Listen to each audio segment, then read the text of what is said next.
লীলা পর্যায় অনুসারে এখনকার আমাদের আস্বাদনের বিষয় শ্রীমতী রাধারানীর বদনে শ্রীকৃষ্ণের রূপ বর্ণনা। নিতাই গৌর হরিবল, গৌর হরিবল। তবে একটা কথা আমাদের মাথায় রাখতে হবে মা, রূপের কথা শুনতে কার না ভালো লাগে? কারোর রূপের যদি একটু ভালো গুণ গাওয়া যায়, ভালো বলা যায়, সে কিন্তু প্রচণ্ড খুশি হয়, তাই না? তো আজ আমরা যার রূপের কথা শ্রবণ করব,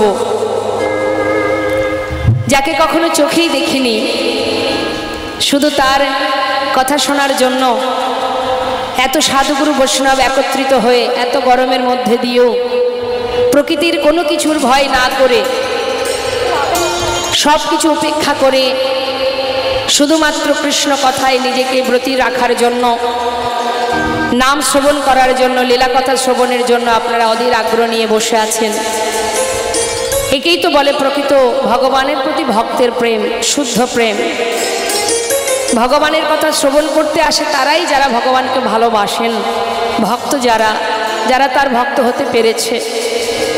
তাই আপনাদের মতো সাধুগুরু বৈষ্ণবের চরণে আমার শত শত কোটি প্রণাম। নিজ নিজ চরণধুলির কিঞ্চিত কিঞ্চিত অংশই অধমার মস্তকে দিয়ে যদি আশীর্বাদ করেন, তবেই হয়তো দুটো কৃষ্ণ কথা বলতে পারবো, হরি কথা বলা সম্ভব। ভালো লাগছে এটাই যে আমার ভাগ্যে যে লীলাটি পড়েছে ভগবানের রূপ মহিমার, রূপমাধুর্য বর্ণনা, তো সেই বর্ণনা করবার মতো শক্তি বা ভক্তি কিছুই আমার নেই। তথাপি আপনারা যে ভালোবেসে আমাকে এই জায়গায়, এই আসনে, এই লীলাতে আমাকে রেখেছেন, আমি যথাসাধ্য চেষ্টা করব প্রভুর সেই রূপমাধুর্য প্রকাশের জন্য। দেখেছেন একজন আর বলছেন আর একজন। রূপ দেখেছে কি? আপনারাও দেখেছেন, আমরাও দেখেছি, তাই না? রাধারানীও দেখেছেন, গোবিন্দকে দেখেছেন। সাক্ষাৎ দর্শন পান বা না পান, অন্তত তার চিত্রপট বা তার বিগ্রহ তো দেখেছেন। তা আমাদের দেখা আর রাধারানীর দেখা কতখানি আলাদা, সেটাই আমাদের আজকে জানতে হবে। আর এই যে রূপ বর্ণনা, এই যে লীলাটি, এর মধ্যে কোনো কাহিনী নেই, শুধু বর্ণনা। রাধারানী কেমনভাবে বধূকে দেখেছে, কিভাবে দেখেছে, সেটাই আজকের আমাদের আস্বাদনের বিষয়। তো দেখেছে হচ্ছে নয়ন। দেখেছে কে? নয়ন। যে বলতে জানে না, আর যে একের দেখা অন্যের বলা, অর্থাৎ যে বলছে সে দেখতে জানে না। তাহলে একজনের দেখা আর একজনের বলা। তা দেখা যাক মা, আমরা শুনবো। সবার আগে আমরা যাব সবাই নবদ্বীপে আমার গৌর হরি রূপমাধুর্য আস্বাদনে। নিতাই গৌর হরি বল, গৌর হরি বল। তা চলুন যাই, আমরা নবদ্বীপে গৌর হরির কথা একটু শুনে আসি, তারপরে লীলায় চলে যাব। লীলা পরিবেশনে ভুল ত্রুটি হবে, হওয়াটাই স্বাভাবিক। সন্তান জ্ঞানে নিজেকে আপনারা সবাই নিজের সন্তান ভেবে আমাকে ক্ষমা দৃষ্টিতে দেখবেন। জয় রাধেশ্যাম।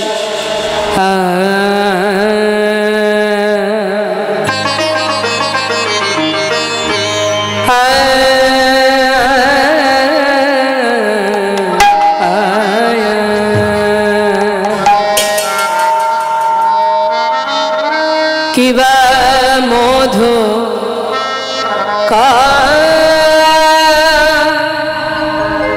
মধু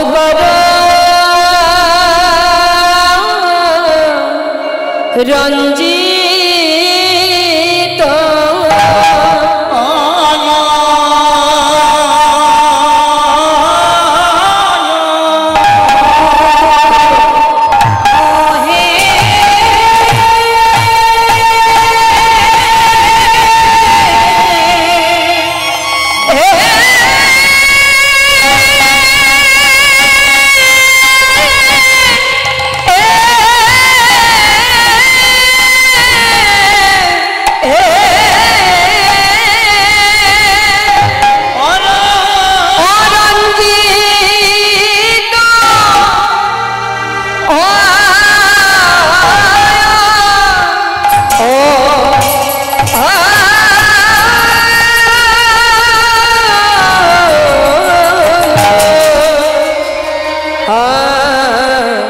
মালতী মণ্ডিত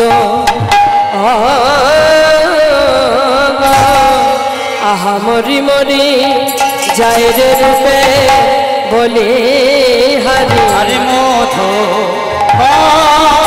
আজ মধু কল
মধুকর রঞ্জিত মালতী মণ্ডিত জিত ঘন কঞ্চিত কেশব।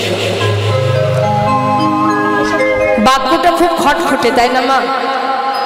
দেখুন, রূপের পদ, যদি পদটা আমরা মুখে বলি সেটা শুনতে কঠিন মনে হয়, কিন্তু যখন তার ব্যাখ্যা হবে বাবা, সেটা শুনতে অনেক অনেক সুন্দর। কি বলছি? পদের মধ্যে, কথার মধ্যে, শব্দের মধ্যে মনটা দিতে হবে, তাহলে বোঝা যাবে। লীলা কথা অত সহজ নয়।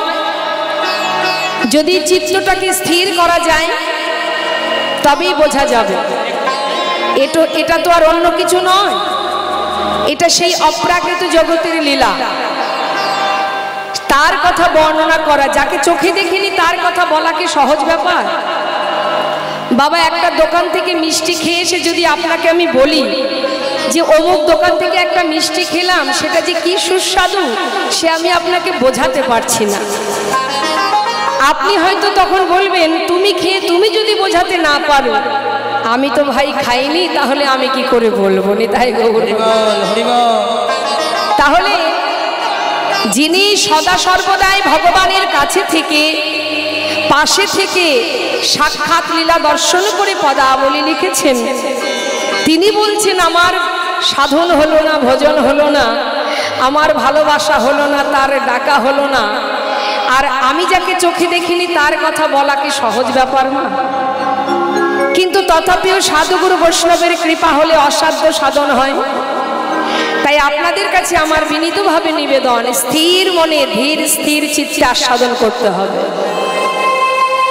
শ্রীধাম নবদ্বীপের মাঝে এক নদিয়া নাগরী, যিনি বেলি অবসান কালে সুরধ্বনি গঙ্গায় জল আনতে গিয়ে এক অপরূপ রূপের মানুষ দর্শন করে ঘরে ফিরে এসে আর এক নদিয়া নাগরীকে পাশে ডেকে বলছে, সই জানিস সজনী, আজ আমি বেলি অবসান কালে সুরধ্বনি গঙ্গায় জল আনতে গিয়ে আমি এমন এক রূপের মানুষ দর্শন করে এলাম, সেই রূপের কথা কাকে বলবো আমি বুঝে উঠতে পারছি না।